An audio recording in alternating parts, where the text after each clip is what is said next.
Shai Gilgeous-Alexander and Jerome Robinson were introduced in Los Angeles on Monday as the newest Clippers guards. The duo, selected in the NBA draft last week, won't be under the bright spotlight just yet.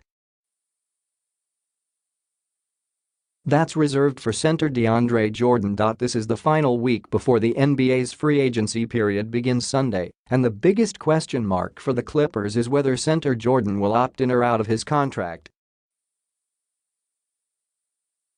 "I talked to him," Coach Doc Rivers said. "We pretty much stay away from the subject for the most part. But I talked to him. We stay in touch." Lawrence Frank, executive vice president of basketball operations, wasn't sure what Jordan would decide about his $24.1 million player option. No new updates. "We continued to have dialogue with his agent, Jeff Schwartz," Frank said. "We'll see how everything plays out." Guard Milos Teodosic has exercised his $6.3 million option with the Clippers. Frank visited him in Belgrade, Serbia, last month. "We'll see how everything plays out, but he's in a really good space," Frank said. Last week, guard Austin Rivers exercised his $12.6 million option. The Clippers have an abundance of guards, but it's not expected that all will be with the team when the season starts. Observers may have viewed the Clippers' use of both first-round picks on guards as confirmation that Jordan will opt in, but the team did not see it that way.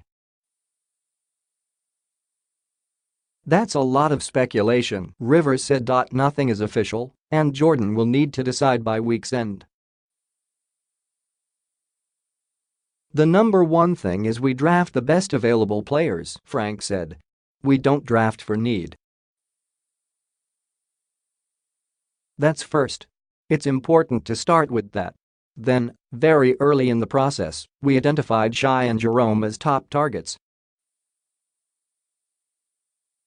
When you go through the entire process and get an opportunity to sit with them, have meals with them, get them to work out, watch film in their games, it was clear we went into the draft week knowing these are our top two guys, and how will we get them?"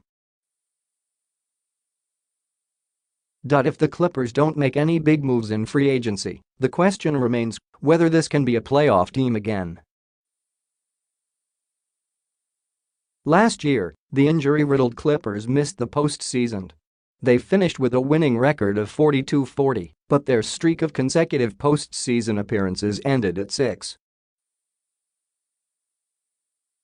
"You're constantly, always looking at ways to improve the roster," Frank said. "I think we're going to be very competitive. I think we'll bring a very exciting brand of basketball. Obviously, this past year we had an unlucky hand with injuries. But every team has injuries, we just had probably a bigger share. Hopefully, guys like Pat, Beverly, and Danilo Gallinari can play the amount of games they're normally used to playing. We've improved ourselves, not just with the acquisitions, but also with the health. We'll see with free agency, there will be different ways we can improve the roster,